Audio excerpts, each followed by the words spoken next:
វីដេអូថ្ងៃនេះចេញមកបង្ហាញអំពីសម្ភារៈថ្មីៗដែលយើងចូលស្តុកសម្រាប់ត្រៀមកូនសិស្សដែលគាត់រៀនជាមួយនឹងវគ្គកញ្ចប់អាជីវកម្ម$1000ចុះស្ទើរត្រឹមតែ$500ប៉ុណ្ណោះគឺយើងមានការ discount រហូតដល់ទៅ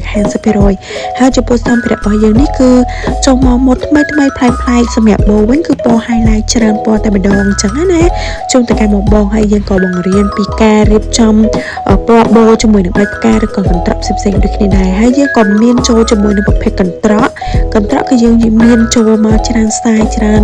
ម៉ូដទៅតាមកន្ត្រកផ្សេងៗដែលយើងយកមករៀបចំជាមួយបណ្ដាឬក៏ផ្លែឈើអីផ្សេងៗក៏យើងត្រូវដឹងពីគន្លឹះនៃការតែងឬក៏ការលេងជាមួយនឹងម៉ូដកន្ត្រកដូចគ្នាដែរអញ្ចឹងសម្រាប់បងៗដែលគាត់ចាប់អារម្មណ៍ជាមួយនឹងកញ្ចប់អាជីវកម្ម$1000ចុះស្ទើរ$500នេះរស់រឡើងបងហើយយើងមាន free ជូនជាមួយនឹងឈុតនិងសម្ភារៈដែលយើងដូចបានបង្ហាញនៅក្នុង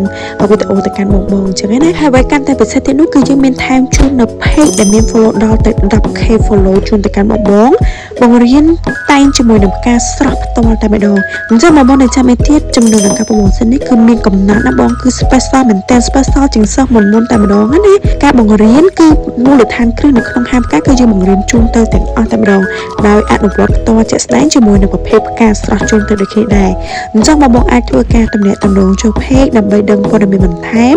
ឬក៏ចង់ចូលទីតាំងដើម្បីស្គាល់ពីហាមការរបស់ពួកយើងបានដូចគ្នាដែរដែលមានទីតាំងនៅលើផ្លូវ2004ទល់មុខនឹងផ្សារ Midtown នៅក្នុងអគារ Spring Plaza ពេលដែលបងចូលមកដល់ទីតាំងរបស់ពួកយើងគឺឃើញផ្លាក logo ហាមការ Pelifory របស់ពួកយើង